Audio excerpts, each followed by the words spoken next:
Honey, I'm taking Lily to Maui for a few days. Just some mother-daughter bonding time. On the phone, my wife's voice was as gentle as ever. Holding the bag of snacks I bought for their trip, I smiled and agreed. But the moment I turned around, the illusion shattered. I was standing in the International Departures Hall at JFK, and there were my wife, Elena, and our daughter, Lily, standing right next to them with a handsome man, Elena's one that got away, Julian Thorne. The three of them looked like a picture-perfect family, laughing as they headed toward the gate for a flight to Paris. The bag of snacks in my hand hit the floor with a dull thud, crushing the contents. This weekend was supposed to be our anniversary getaway. I had cleared my entire schedule, canceling high-stakes meetings to take them to a resort I'd booked months ago. But yesterday, Elena had clung to my arm, pleading, "Honey, for this holiday, I really want to spend alone with Lily. Just us girls. We want to go to Maui and reconnect." "Okay." My daughter Lily had chimed in, "Yeah, Dad. Just let Mom take me. You're a guy. You'd hate all the shopping and photo-taking anyway." Looking at the two women I love most, how could I refuse? "All right, whatever makes you happy," I had said, smiling through a twinge of disappointment. I genuinely thought they wanted a girls' trip. I had even booked them first-class tickets to Hawaii and a suite at the Four Seasons. Before hanging up just now, Elena had added playfully, "Hubby, don't you dare sneak over and surprise us or I'll be mad." I had laughed. I know, my queen. I thought it was sweet banter. Until now, standing in the bustling terminal, watching the departure board flash Paris, and seeing the intimacy between the three of them, I realized how colossal my mistake was. Julian Thorne, Elena's college sweetheart, the man she called her eternal regret. Years ago, Julian had dumped her to chase a career in Europe. I was the one who stayed, the one who healed her. I thought 10 years of marriage had erased that scar. Turns out, it wasn't a scar. It was a torch she still carried. Julian took the suitcase from Elena's hand and affectionately ruffled my daughter's hair. Lily didn't pull away. Instead, she beamed at him, a smile brighter than any she'd given me in years. My blood ran cold. It felt like an invisible hand was crushing my heart. I took a deep breath, suppressing the nausea, and forced my stiff legs to move toward them. "Elena." My voice wasn't loud, but it cut through their laughter like a thunderclap. Elena's smile froze. Panic flashed in her eyes, quickly masked by a forced calm. "Caleb, what are you doing here?" She instinctively took a step back, creating distance between herself and Julian. Lily, however, looked annoyed. "Dad, are you stalking us?" I ignored my daughter's accusation. My eyes locked on Elena. "Didn't you say you were taking Lily to Maui?" Elena's eyes darted around. "We changed our minds last minute. We decided to check out Paris Fashion Week instead. I was going to tell you once we landed. Change minds from Maui to Paris, from domestic to international. You don't just whip up visas and tickets on a whim." "And him?" I pointed a trembling finger at Julian. "Did he just happen to change his mind and bump into you too?" Before Elena could speak, Julian stepped in front of her. He looked down at me with a smirk that was barely concealed. "Caleb, right? Elena and I are old friends. I happen to be back in the States. And since it's a holiday, we decided to travel together. No need to be so uptight." He called her Elena. I, her husband of 10 years, was being treated like the intruder. "This is between my wife and me. It's none of your business," I said coldly. "Dad, don't talk to Uncle Julian like that. Uncle Julian is Mom's best friend. You're being ridiculous." I looked at my daughter, protecting this outsider, and felt a piercing pain. I had raised her for 16 years, yet she was siding with a man she'd known for a few days. "Lily, come here." My voice was ice. "No, Dad, you're embarrassing me. Look at you acting like some jealous psycho. It's humiliating." Lily looked at me with pure disgust. Humiliating? I looked at the designer dress she wore and the bracelet on her wrist. My gift. The jewelry on Elena was paid for by my hard work. I gave him everything, and this was my return. Elena, sensing the scene was drawing a crowd, finally spoke. She tugged my arm, her tone dismissive. "Okay, Caleb, stop making a scene. People are staring. Julian and I are just friends. We're boarding now. Go home, and I'll explain everything when I get back." Explain when I get back. It was always that line. And every time the explanation was just another lie. I shook off her hand. Her face, once the center of my world, now looked like a stranger's. Elena, I'm asking you one last time. Are you getting on that plane? Elena's expression hardened. Caleb, are you done? I told you we're just friends. Why do you have to be so controlling? Julian added fuel to the fire, chuckling softly. Elena, your husband seems very insecure. But I suppose with a woman of your caliber, that's to be expected. That broke the last chain of my restraint. I looked at Elena and said clearly and slowly, Good, very good, Elena. Remember the choice you made today. I didn't look back. I turned and walked away. Behind me, I heard my daughter scoff. Finally, what a buzzkill. Elena seemed to hesitate, but she didn't follow. I walked out into the cold autumn wind, but it was nothing compared to the chill on my chest. 10 years of marriage, 16 years of fatherhood. All a joke. I sat in my car, took out my phone, and dialed a number I hadn't used in a long time.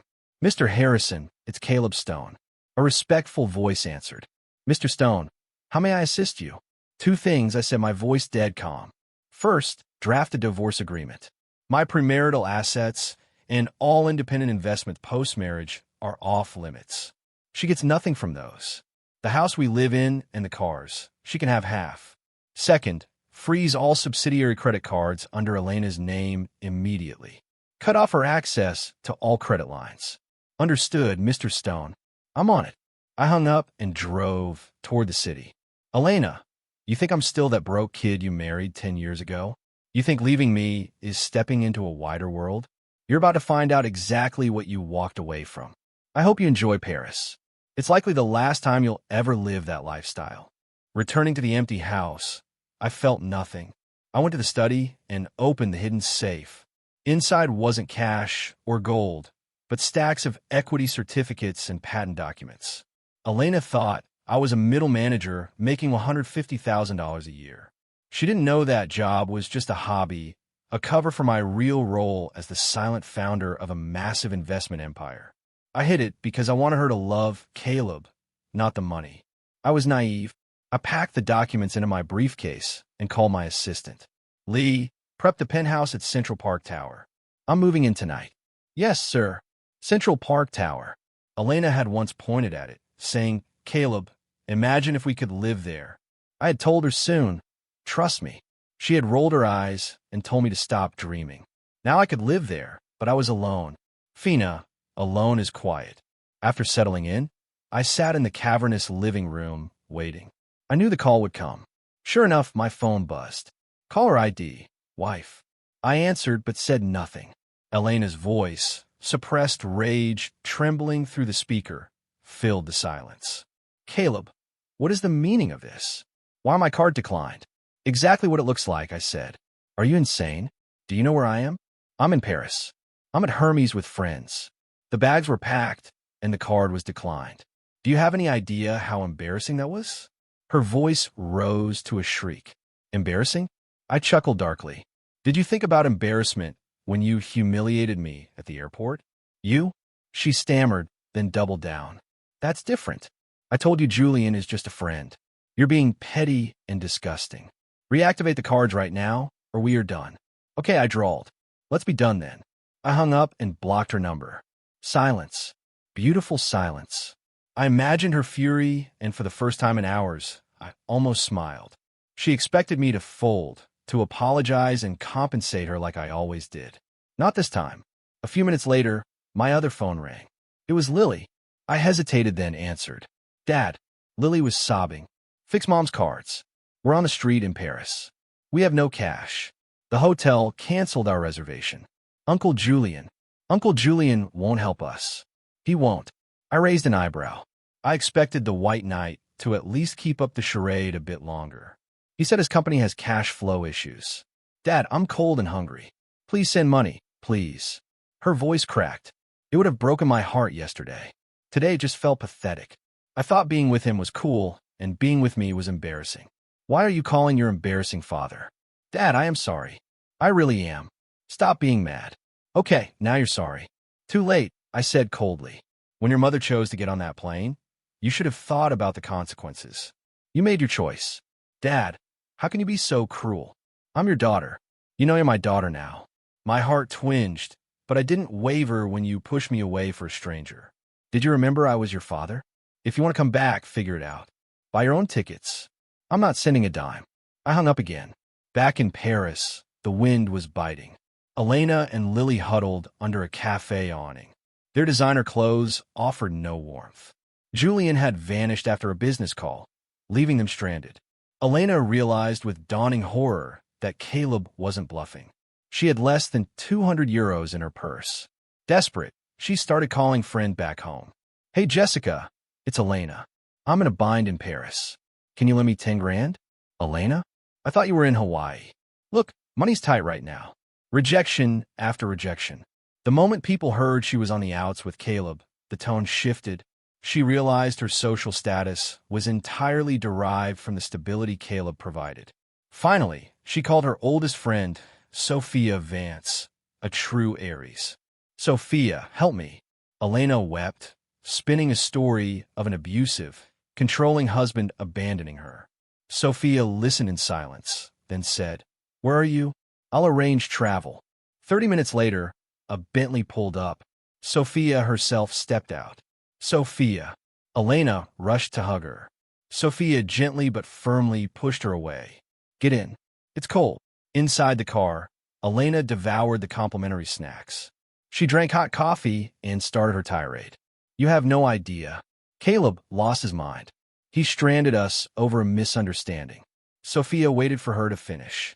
Elena, do you really think it's a misunderstanding? What do you mean? You lied to your husband to travel internationally with your ex-boyfriend. You think that's a misunderstanding? Sophia's voice was calm but disappointed. Friends don't make you lie to your spouse. Friends don't let your daughter call them uncle while disrespecting her father. Stop lying to yourself. Even if I messed up, he can't do this. We've been married 10 years. Sophia looked at her like she was a stranger. Have you thought about how much Caleb did for you? He treated you like a princess, and you repaid him by trampling his dignity for a man who is clearly using you. Sophia's words cut deep. Elena opened her mouth, but no sound came. She had taken Caleb's love for granted. Sophia. Elena's voice trembled. What do I do? Is he really leaving me? Sophia sighed. I don't know. I'll book you a flight for tomorrow and a hotel for tonight. Go home. Apologize. Maybe there's a chance. Elena nodded, defeated, but she didn't know the storm wasn't over. While she slept in the hotel, I sat in my study overlooking the Hudson River, swirling a glass of red wine. On my desk was a file acquisition plan for Prestige Ventures. Prestige Ventures was Julian's shell company, a fraud built on PowerPoint slides, deeply in debt. Julian had returned to the States to scam money to fill his hole. His target was me through Elena. He wanted her to invest $100,000 of my money. I picked up the phone to my investment director. Execute the plan. I want Prestige Ventures erased by morning. Yes, Mr. Stone. Julian, you want to play games? Let's play. I won't just bankrupt you. I'll ensure you never work in this town again. The next morning in Paris, Elena woke up with swollen eyes. She tried to call me. User busy blocked. She sent a long text full of remorse and victimhood, hoping to soften me. Hours passed. No reply. Suddenly, her phone rang. It was Julian. Elena, you set me up. What? Julian, what are you talking about? Don't play dumb. My company is gone. Apex Capital initiated a hostile takeover this morning. Investors pulled out. I am ruined. Don't tell me this has nothing to do with your loser husband. Apex Capital. Elena was confused. That's Caleb. He's just a manager. Manager? Are you stupid? Only a titan can move billions to crush a company overnight. Did you know he was a hidden billionaire and set this up to mock me? Billions? Elena froze. Caleb, the man who handed over his paycheck every month. Julian, calm down. Go to hell. You led me on, and now I'm broke. Watch your back, Elena. He hung up. Elena stood there, frantic. She Googled Apex Capital. The CEO was listed as founder, C. Stone. Mysterious, low profile. A terrifying thought took root. What if the boring man she disdained was actually a king? Mom, you look sick, Lily said. Elena grabbed her daughter. We need to go back now. When they arrived at our apartment building in New York, the key didn't work. The lock had changed. A man in a sharp suit stood there. "Miss Stone, I am Mr. Harrison, your husband's attorney." He handed her a document. "This is the divorce agreement." Elena read it, her hands shaking. Caleb kept all premarital assets and investments. She got half the apartment and the old BMW. Zero cash. "No, this is fake," she screamed. "Where is he?" Mr. Harrison pulled out another file. "This is a notarized asset list dating back 10 years. Everything is airtight. Also," he paused, "the $100,000 you transferred to Mr. Thorne before the trip. That constitutes dissipation of marital assets. Mr. Stone reserves the right to sue." Boom. Elena collapsed on the floor. He knew about the money. "I won't sign. I'm his wife. Sign or don't sign. The court will decide," Mr. Harrison said coldly. "But fighting this will only expose your financial misconduct." He walked away, leaving Elena and Lily standing in the cold hallway, locked out of the life they once knew. "Mom, what do we do?" Lily's voice was thin with panic. In just a few days, the 16-year-old princess had been dragged into a harsh reality. Her father's cold shoulder, Julian's betrayal, her mother's breakdown.